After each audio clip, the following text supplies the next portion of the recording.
Imagine, you can see amazing land, amazingly cheap, almost free land which is free because you can't connect it to any traditional infrastructure, even some of the best places. The land that gives you free natural sources and protection. Investors like Facebook, they already moved electricity-hungry data centers as far from the mainstream grid as the North Pole is, because of cheap self-produced hydropower electricity, cheap land, and cool climate. Growers, or farmers could grow more profitable plants, and harvest more, and more times per year. With renewables, they could have greenhouses on the wasted land, with remote control, automated potting, and artificial lights for the wintertime. At the moment, small farmers and companies can invest only in the overpriced land, very limited amount of land, sadly, because they have to stay close to the electricity. Thus the GDP can't grow outside of the electricity network.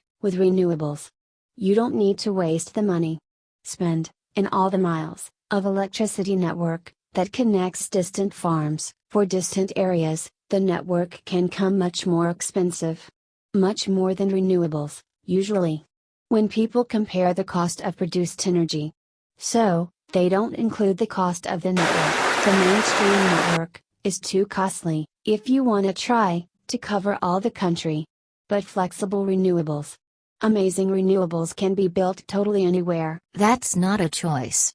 That's the only way to unlock, open, all the opportunities to grow, expand into new places.